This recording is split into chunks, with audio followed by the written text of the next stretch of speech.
Hello,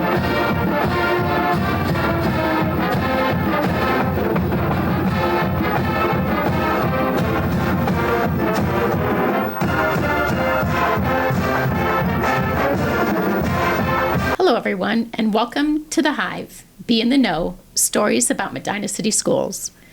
I'm Amy Busby, Director of Community Relations, and your host for today's episode, which carries an urgent message. Public education is at a crossroads, and we're tackling a topic today that could fundamentally alter the landscape of public education in Ohio. It's House Bill 96 and its proposed budget changes. Say that 5 times fast. Joining me today is someone who is deeply involved in the discussion of school funding and the recently passed proposed budget through the House of Representatives, Superintendent Aaron Sable. Thanks for joining us. Yep. Thank you, Amy. Happy to be here to talk about school funding. Our favorite topic. So we're kind of at a critical moment in public education, and I know that you have lots of information to share, but we'll try to keep it simple and in simple terms for people to really understand kind of what the proposal is and the impact that it's going to have on not only our school district, but school districts across the state.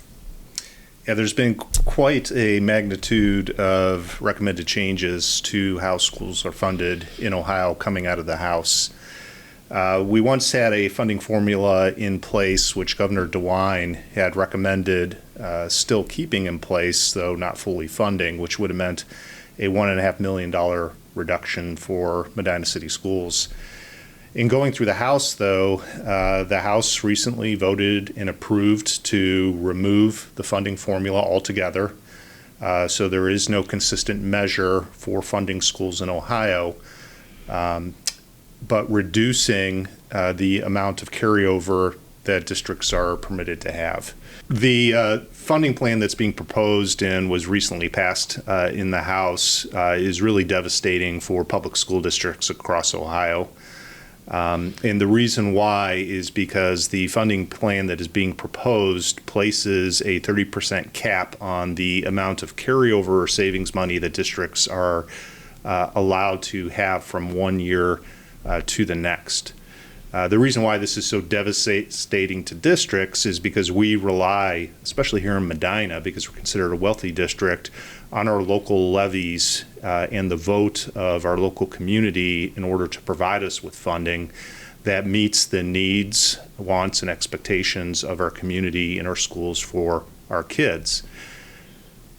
The way a levy cycle works is when a levy is first passed, you typically have additional funds that then are spent down over a period of years. Having these initial additional funds allows a district to go a more prolonged period of time without having to go back and ask for new money. So if a limitation or cap, such as a 30% cap on carryover or savings, is implemented, that decreases the amount of money that we have to stretch over a period of time. So the result of that equals more levies more often to maintain current programming. So we talk about the 30% cap, and maybe you could explain how that's being calculated. Yeah, definitely. The way the cap is being calculated is it's based off of the previous year's expenditures. So they'll allow you to carry over 30% of what your previous year's expenditures are in savings. For us, what that means is losing money in the first year this is implemented that's equal to the levy we just passed in November. And I want to remind people that we were in fiscal caution. That's the reason we needed to pass a levy. We had already made millions of dollars in reductions. The passage of the levy put us in a position where we were fiscally stable, and we will immediately be in a position where we are no longer fiscally stable. Which means that in the coming year, we could very well look to be on the ballot yet again. I would say in the coming year, after losing our entire levy, we would have to immediately be back on the ballot. we would very quickly fall into a negative balance in our 5-year forecast and not be able to maintain anything close to the programming we currently offer. There's our budget commission that is really going to be in charge of taking care of all the school districts in Medina County. As far as reducing levy dollars, maybe you can talk a little bit about the budget commission and. Yeah, the way the system is currently proposed is each year public school districts would have to submit their budget and their forecast to the county budget commission. That county budget commission is said to be made up of the county treasurer, the county auditor, and a commissioner. They would then be required to reduce districts' budgets down to a 30% carryover on a yearly basis if it's over 30%. If we fall below the 30% and we don't have the funds to be at 30%, they are not required to reinstate any millage. That would be at the discretion, as things are currently written, by this county commission. A big concern in regards to this commission is it's not a net entity that regularly deals with school funding, and there's not a strong understanding of how school funding at the state level or how levies actually work in order to extend a forecast for a school district. Our legislators down at the state level are really promoting this as a property tax cut. It's a property tax cut for 1 year and 1 year only. And that's what's not really being discussed or talked about. It's also a property tax that is solely on the backs of schools. We are very aware, especially here in Medina, where we were just on the ballot and spent a lot of time talking to our community members, and from personal experience, that property taxes are a major issue in Ohio. They become more of an issue the last few years with property values increasing. So that definitely needs to be addressed.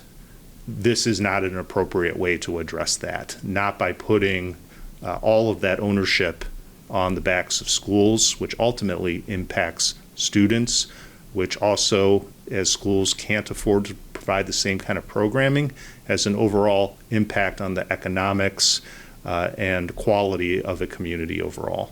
That's correct. And it's, we're very proud here in Medina of our community and how we support each other. And not everyone's always going to agree, but, certainly we saw a lot of that as we did get ready to put our last levy on the ballot and ultimately pass that, albeit by just a small margin. But it just shows the importance of our current student programming for our kids and just the support of just maintaining the community as people know Medina. Yeah, our community has high expectations for what we offer as a school district, and I've spoken about this before. We are part of the community. We're not separate from the community, and we've operated that way for a long time through shared services with the city. I think our recreation center is another great example of that. If you go to a Friday night football game and look at our stands, it's been a collaborative relationship. And part of that has been the financial support that we receive by our community to ensure that happens. Absolutely. So you talk about the fact that the budget commissions are required to reduce millages to meet the 30% cap, but they are not required to return those dollars. So can you maybe talk a little bit about what the impact is, let's say, that the commission would decide to return those dollars versus not returning those dollars? Either way, it's a bad scenario. If the Budget Commission decides to return those dollars, we would lose just over $13 million the first year, The levy that we just passed was for just over 14 million. So like I said, most of that levy. We would be at such a deficit with our finances the following year that if the Budget Commission were to give it back, they would give the entire amount or close to the entire amount back to us that next year just to bring us back up to the 30%. So when I say it's a 1 year tax relief, that's why. The following year, we wouldn't have any more levy money to get back, but we would still be falling below the 30% threshold. And the reason why is because that initial year where they take that $30 million that the voters voted for the schools away, it has a major reduction on what our income is for the following year and creates a deficit hole that's very difficult to overcome. Yep, and that then starts this spiral effect and constant levy requests. Correct. We would have to put levies on every single year to try and get ourselves back up to the 30%. Putting levies on that would bring us above the 30% may not make sense because you'll just have the millage removed without knowing if you'll get it back. If the Budget Commission made the decision that they're not giving millage back, that just creates this whole scenario much quicker. Instead of it being a year to 2 years down the road, it immediately happens because we're immediately the next year below the 30%, and the only way we could bring ourselves back would be to put a levy on the ballot. The other thing that's not talked about is the 1 year of property tax relief would actually end up, if you look down the road, costing the community more money. With our current levy passed and funding as it is, that 7.5 mil levy would be able to carry us 5, 6, maybe even 7 years before needing new funds. If the 7.5 mils is taken away for 1 year, even if it's given back the next, we're going to have to go back out for another levy. So within a 4 to 5 year period, we will not only need the levy back that we just passed, but we'll need to put another one on. We wouldn't have to do that if this cap system was not put into place. Correct. And the other side of the coin here is that it's going to make it very difficult for school districts to plan and budget because we are uncertain as to what we're going to have to work with. Right. Without a funding formula, we would have no idea. We would be at the mercy of what legislators decide they're going to give us this year. Yeah. So it's truly not sustainable. It's not a sustainable model as is presented. So not only do we have a 30% cap, but we're still dealing with the voucher program and additional dollars that are going to serve that program versus dollars that are being given to public schools to educate students. And maybe you can talk about the effect of that as well. Yeah, and that's a whole nother component that right now people aren't paying a lot of attention to because the recommended or voted budget system coming out of the House has really overshadowed what's happening with the voucher program. While local funding is being suggested to be decreased for school districts, there's an increase of funding being given to voucher schools of $500+ million. This is in addition to the $1 billion that was given to voucher schools the prior year. Now, legislators will tell you, well, we're giving an increase to public schools as well. The increase to public schools, which serves 90% of students in Ohio, is half of what they're offering to voucher schools. And for Medina City Schools, that means $100,000. In total. In total for a $100 million budget.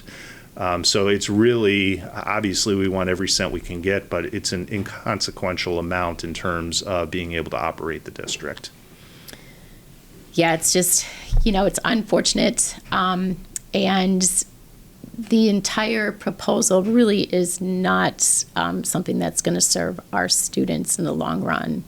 It's not, and it really hasn't been thought out or properly vetted in Columbus. It was a plan that, quite frankly, nobody saw coming, including many of the legislators themselves. It was put in the House towards the end of the budgeting process in the House.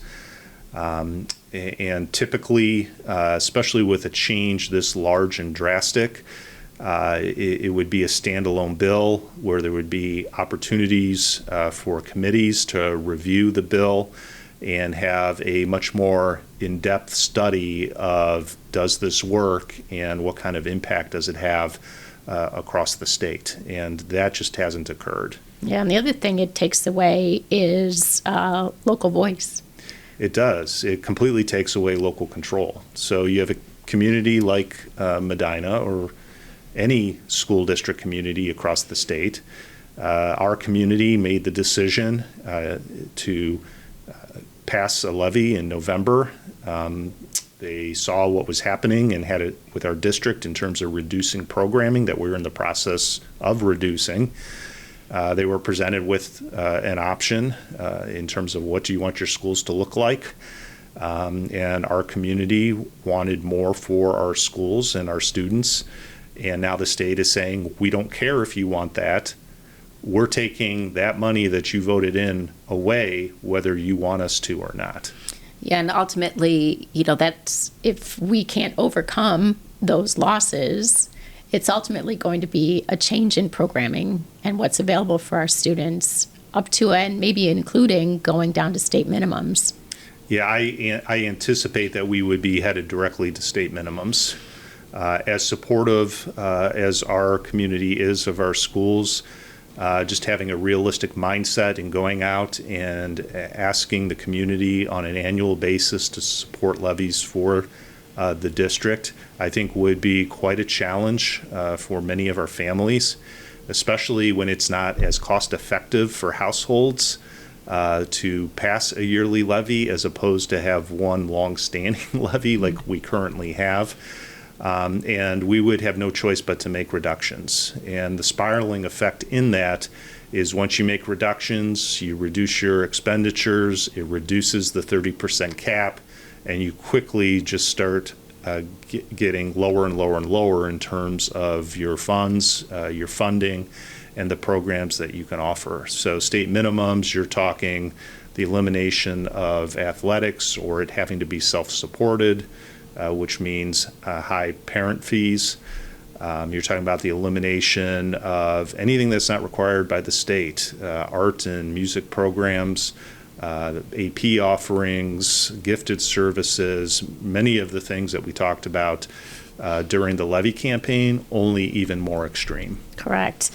So this is just not great news for any school district in the state of Ohio. So what can citizens, parents, community members do to advocate for our students and our staff and our community? Yeah, reach out to legislators. They need to hear our community's voices. They need to hear our business owners' voices. And to be honest, those voices actually hold more authority than I believe mine does in talking to the legislators, because it's the taxpayers' view of what they want for their schools, not just my view as the superintendent in the school. I would ask people when they're reaching out to write letters and make phone calls. Emails is a great third or fourth option, but the reality is it's easy to ignore an email. It's much more attention grabbing if they're receiving a piece of paper in the mail or an actual phone call to their office. Yeah, and people are more inclined to possibly get a response back from whomever they're reaching out to, and certainly all the way up to the governor, because in the end, he's the ultimate person who would be responsible for putting this into law. Yeah, he is. He has line item veto power. So he has the authority to go through the budget. Once it goes through the Senate, back to the House, it comes to the governor for signature, and he has the ability to make adjustments if he sees fit. And I don't know if I already said it, but it's about reaching out to more than just our local legislators as well. And we're trying to get information out regarding who's on the Education Committee in the Senate, who's on the Finance Committee, because this is a statewide issue. And in my career, this is very different than I've seen with funding in the past, where changes in school funding sometimes weren't good for some districts, were neutral, or maybe helped them a little bit. This hurts every public school district across the state. Yeah, and certainly not only our senators, but certainly our House of Representatives, because currently this bill is in the Senate, and once it leaves the Senate, it goes back to the House for review. So it's an ongoing process. So anytime anyone can reach out to either the Senate or the House and or the governor, I would suggest that people really speak up, because your voice does matter. It does matter, and the more voices they hear, the louder that voice is. So, no, we talked about who to contact. We've got Sharon Ray, who's our House of Representatives, and Mark Romanchuk, who's our Senate representative. All that information is available on our website. So I invite people to go there and obtain the phone numbers and names of not only our representatives, but also those who are in the Senate committees. And as a district and as well as a county, we are communicating with these individuals as well. We've met with Sharon Ray as a county. We're meeting with Mark Romanchuk in the coming days to make sure they're aware of how this funding proposal would impact our schools. In addition to that, I know that you're very, very, very involved at the state level through different organizations, and maybe you can make mention of that. Yeah, we're trying to work in multiple capacities. I was invited to be on the executive committee for the Alliance. The Alliance is an organization we've been a part of for at least 10 years, and their purpose is to support districts like Medina City Schools. So the Alliance is a group of school districts that have been identified by the state as being wealthy, so that we as a group can have a louder voice in working with legislators to promote and support our districts at the state level. So working directly with the Alliance, who has direct contact and voice with legislators. We're also coordinating with BASA, which is another statewide superintendent's organization to advocate, as well as being members of OSBA, which is the Ohio School Boards Association, which is also an advocate for fair school funding in Ohio. Locally here, like I already said, we're collaborating as a county. County superintendents and treasurers regularly meet, and we're working together to have a voice. In addition, I'm working with Akron area superintendents through another organization, which includes superintendents from Medina County, Summit County, Portage County, and even a few from Cuyahoga County, in order to be advocates and educate people about what's being proposed, as well as reaching out to try and make changes. Yeah, and all of this is really important because the clock is ticking. This budget needs to be approved by July 1st. So making sure that we're reaching out, making sure that our voices are heard. In addition to that, we work with our Political Action Committee, Kids First Medina, and just to let people know that they are holding a town hall meeting to talk about this specific topic and the impact to not only our district, but districts throughout the county. So they are inviting other county superintendents to have this discussion as well. So that's on May 14th. At 6:30 until 8, and right now we have it scheduled to be at the Medina Recreation Center, but depending on how many people we have attending, that location can change, and that will be communicated. So that was a lot. That is a lot. And the really challenging thing is to explain how this proposed funding system works, because as I talk to people, I see a lot of jaws drop in just trying to realize and understand that the state could come in and pull local money away. And that's exactly what this is. And they'll tell you, well, we're giving it back to homeowners, which is true, but that's for 1 year. Mm-hmm. Yeah, just for 1 year. And 1 year that will create devastation for kids in schools. Right. And certainly other school districts, not only in our county, but throughout the state, are different. So they'll be affected differently, and their timeframes might be different, but the same devastation will occur. It is, and it doesn't take into account, not only do those carryover funds allow districts to extend the time before they need to go out and ask for additional money, which I think is good stewardship of our tax dollars, offering the programming people want and not having to go back and ask for more for a long period of time. I mean, it was 12 years the last time before we asked for more. But it also doesn't take into account other things districts are trying to do to save their community's money.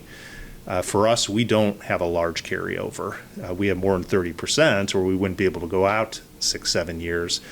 But there's districts that have larger carryovers, and there needs to be conversation as to why they have those. Because I've talked to school districts in the area that have a carryover, which is planned for capital improvement projects or building a new building. Well, if a district does that, then they don't have to go out to the community for a bond and more money, or they can go out for a smaller bond and less money. So again, every avenue that you look at this, in the long run, it's going to end up costing taxpayers more money. Yep, and that's, certainly, as you mentioned, we're very much in favor of reducing property taxes. But the unfortunate side of this is that right now it is going to be on the backs of local school districts. And that is really going to affect what our future looks like with our students and their ability to hit the real world.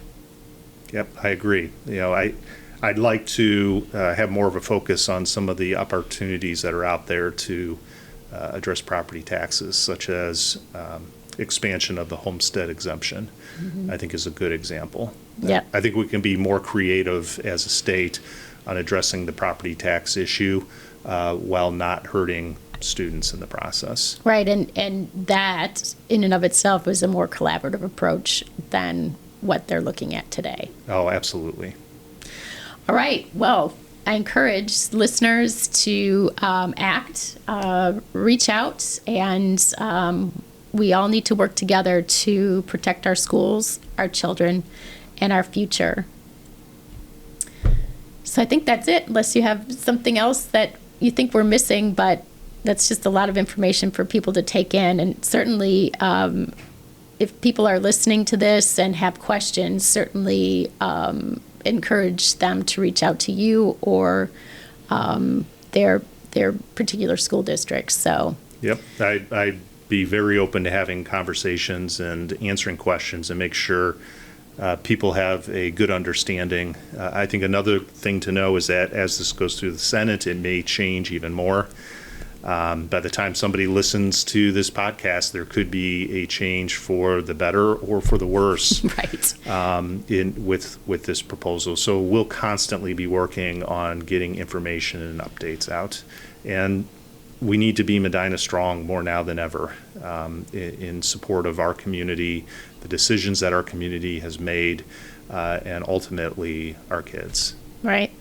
So if you found this helpful, make sure you share it with your friends, your families that you know, and your neighbors. Not everybody has students in the school district, so anytime we have the opportunity to share this information is great. And as I mentioned, we have lots of information on our website, which is www.medinabees.org. And so anytime we have updates or additional information, we do add it to the front page of our website. So to our listeners, thank you for joining us for today's discussion. We look forward to having you join us again for more stories, updates, and conversations next month. Until then, stay curious and stay connected. This is The Hive. Be in the know, stories about Medina City Schools.